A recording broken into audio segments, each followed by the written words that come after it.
One nation one election यह एक प्रस्ताव है जिसके तहत भारत में केंद्र सरकार और राज्य सरकार के चुनाव एक साथ यानी एक समय पर कराए जाएंगे।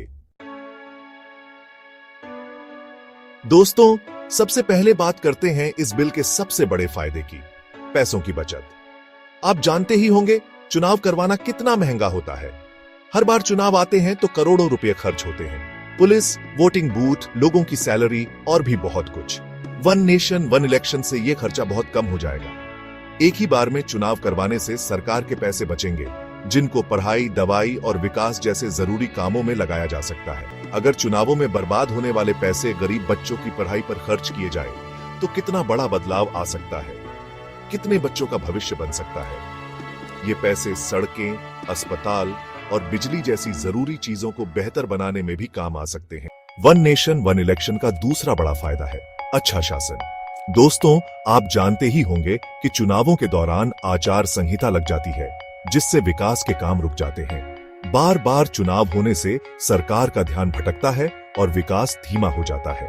लेकिन अगर एक ही बार चुनाव हो तो सरकार को बिना किसी रुकावट के काम करने का पूरा समय मिलेगा। इससे नए नियम जल्दी लागू होंगे और विकास के कामों में तेजी आएगी। इससे देश की तरक्की को एक नई दिशा मिलेगी। लेकिन दोस्तों, हर सिक्के के दो पहलू होते हैं। वन नेशन वन इलेक्शन के कुछ नुकसान भी हैं, जिन पर हमें ध्यान देना जरूरी है। सबसे बड़ा डर यह है कि इससे छोटे दलों को नुकसान हो सकता है। पूरे देश में जीतने वाली पार्टी का असर राज्यों के चुनावों पर भी पड़ सकता है और छोटे दलों को उतनी सीटें नहीं मिल पाएंगी जितनी उन्हें अलग अलग चुनावों में मिलती है। इससे स्थानीय मुद्दों और लोगों की इच्छाओं को नुकसान पहुंच सकता है। तालमेल बिठाने की चुनौती। दोस्तों, भारत एक बहुत बड़ा देश है जहां हर राज्य का अपना अलग कल्चर, भाषा और समस्याएं हैं। वन नेशन वन इलेक्शन से चुनाव आयोग पर बहुत ज्यादा दबाव होगा। इतने बड़े पैमाने पर चुनाव करवाना और उनमें ईमानदारी बनाए रखना एक बहुत बड़ी चुनौती होगी। साथ ही अलग अलग राज्यों में अलग अलग समय पर चुनाव कराने का एक कारण ये भी होता है कि वहां के मौसम और हालात को ध्यान में रखा जा सके। दोस्तों, छोटे छोटे दल हमारे लोकतंत्र का एक जरूरी हिस्सा है। ये स्थानीय मुद्दों पर बोलते हैं और स्थानीय लोगों की बात रखते हैं। वन नेशन वन इलेक्शन से उन्हें बड़े दलों के साथ मुकाबला करने में मुश्किल हो सकती है। बड़े दलों के पास ज्यादा पैसे और लोग होते हैं, जिसका फायदा उन्हें एक साथ चुनाव होने पर मिल सकता है। इससे छोटे दलों का नामो निशान मिट सकता है और हमारे लोकतंत्र में अलग अलग विचारों की कमी हो सकती है।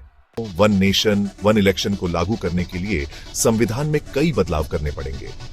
ये एक लंबी और पेचीदा प्रक्रिया हो सकती है, जिसमें सभी पार्टियों की सहमति जरूरी होगी। साथ ही हमें यह भी देखना होगा कि इन बदलावों से हमारे देश के ढांचे को कोई नुकसान न पहुंचे और राज्यों के अधिकार कम न हो। दोस्तों, वन नेशन वन इलेक्शन एक ऐसा मुद्दा है जिस पर हमें अच्छे से सोचने की जरूरत है।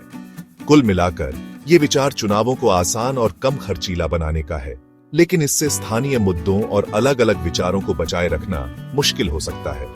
हमें ये देखना होगा कि कोई भी फैसला जल्दबाजी में न लिया जाए और हमारे लोकतंत्र को मजबूत बनाने वाला हो। इस वीडियो का मकसद आपको इस मुद्दे के दोनों पहलुओं से वाकिफ कराना था, ताकि आप अपनी राय बना सकें। अब फैसला आपके हाथ में है। क्या one nation one election Bharat के लिए सही है? आपकी राय हमें कमेंट्स बॉक्स में जरूर बताएं। दोस्तों, आपको वीडियो से कुछ अच्छी जानकारी मिली हो तो चैनल को सब्सक्राइब जरूर करना और वीडियो लाइक और अपने दोस्तों के साथ शेयर करना।